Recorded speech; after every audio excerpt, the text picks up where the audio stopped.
আসসালামু আলাইকুম। Fire safety টিপসে আপনাকে স্বাগতম। আজকে আলোচনা করব ফায়ার এক্সটিংগুইশার ব্যবহার করার সহজ একটি সূত্র রয়েছে, যা হচ্ছে পাস।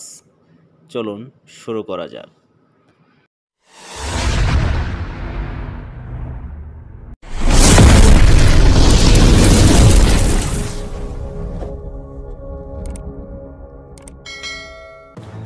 বাংলাদেশের বিভিন্ন জায়গায় দোকান, প্রতিষ্ঠান, হসপিটাল বিভিন্ন জায়গায় ফায়ার এক্সটিংগুইশার ব্যবহার করা হয়ে থাকে।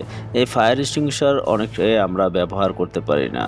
একটি দুর্ঘটনার সময় দেখা যায় অনেকেই আগুন লাগলে আমরা অনেকেই তাকিয়ে থাকি বা ভিডিও তুলি বা সেলফি তুলে থাকি। এই ফায়ার এক্সটিংগুইশার ব্যবহার করার সহজ একটি সূত্র রয়েছে, এটা আমরা অনেকেই পারি না। এই ফায়ার এক্সটিংগুইশার ব্যবহার সম্পর্কে প্রত্যেকটি মানুষের আমাদের জানা থাকা দরকার।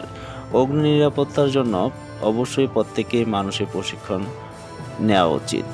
এই ফায়ার এক্সটিংগুইশার সহজে কীভাবে ব্যবহার করা যায় আজকের ভিডিওতে আমি আলোচনা করব।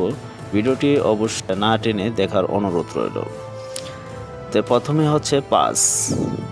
এটি হচ্ছে ফায়ার এক্সটিংগুইশার ব্যবহার করার সহজ সূত্র। পিতে পুল দ্য সেফটি পিন।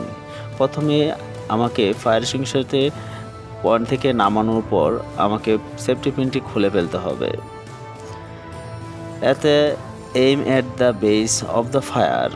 নজেলটি আগুনের উৎস দিলে তাক করা। ফায়ার এক্সটিংগুইশারের যে নজেল আছে এটা আগুনের উৎস থেকে তাক করে ধরতে হবে। আমি যতটুক আগুনের কাছাকাছি যেতে পারি যে আগুনের নজলটি আগুনের দিকে তাক করে ধরব। অ্যাজ দ্য উইজ দ্য লিভার। উপরে যে অপারেটিং লিভারটি আছে এটা চাপ দিয়ে আগুনের দিকে নিক্ষেপ করতে হবে। অ্যাজতে হচ্ছে sweep from side to side. এটি হচ্ছে ডিসিপি টাইপ ফায়ার এক্সটিংগুইশার ব্যবহারের ক্ষেত্রে কার্যকর।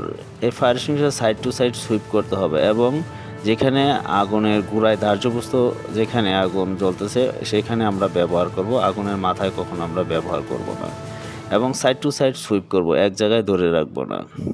সহজেই কিন্তু আমরা এই ফায়ার এক্সটিংগুইশারটা ব্যবহার করতে পারি, কঠিন কিছু ব্যাপার না। আর অন্যান্য যেমন ফোম টাইপ ফায়ার এক্সটিংগুইশার এটা সাইড টু সাইড সুইপ করা যাবে না, এটা এই সূত্রের অন্তর্ভুক্ত নয়। তাই ভিডিওটি দেখার জন্য সকলকে অসংখ্য ধন্যবাদ। অবশ্যই আমার চ্যানেলটি সাবস্ক্রাইব করে পাশের নোটিফিকেশন বেলটি অন করে দেবেন আর আপনাদের মতামত কমেন্টে জানিয়ে দেবেন। সকলের সুস্বাস্থ্য ও দীর্ঘায়ু কামনা করে আমি উমর ফারুক আজকের মতো এখানেই বিদায় নিচ্ছি। সকলেই ভালো থাকবেন। আল্লাহ হাফেজ।